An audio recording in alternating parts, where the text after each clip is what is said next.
আসসালামু আলাইকুম। আমি অন্যদেরও সাজেস্ট করি। দুজনকে প্রাক্তন বলার পরেও বুবলিকেই কেন ফের সংসারে রানী করে নিলেন শাকিব খান? কি কমতি ছিল অপবিশ্বাসের মাঝে, যেটা তাকে বুবলির চেয়ে পিছনে ফেলে দিল? অথবা শাকিবকে ফিরে পেতে কি কি কৌশল অবলম্বন করেছেন বুবলি?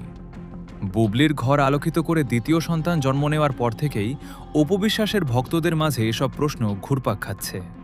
এটা প্রশ্ন বললে ভুল হবে, আক্ষেপ বলাটাই উত্তম। কেননা তারাও চেয়েছিল শাকিবের পাশে অপবিশ্বাসকে দেখতে। অপবিশ্বাস এবং বুবলি দুজনেই ছিল শাকিবের অতীত।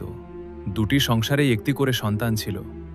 সরাসরি বলতে গেলে অপু বুবলি দুজনেই এমন একটা পর্যায়ে ছিলেন যেখান থেকে শাকিবকে ফিরে পাওয়া প্রায় অসম্ভব।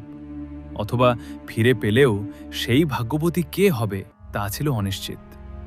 কিন্তু সেই কঠিন বাধা পেরিয়ে শাকিবকে ফের নিজের দখলে নিয়ে নিয়েছে শবনম বুবলি, যেটা তার অন্যতম সফলতাও বলা চলে। এখন আসা যাক মূল প্রসঙ্গে। বুবলিকেই কেন ফিরিয়ে নিলেন শাকিব খান, যেই প্রশ্নটা কুরে কুরে খাচ্ছে অপবিশ্বাস ভক্তদের।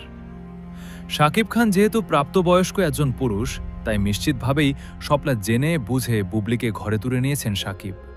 আর তার চেয়েও বড় বিষয় হচ্ছে, অপু বুবলি দুজনেই যেহেতু নির্দিষ্ট একটা এরিয়ার মধ্যে বাধা ছিলেন, তাই যার প্রতি শাকিবের মায়া কিংবা ভালোবাসা বেশি, শাকিব নিশ্চয়ই তার কাছেই ছুটে যাবেন।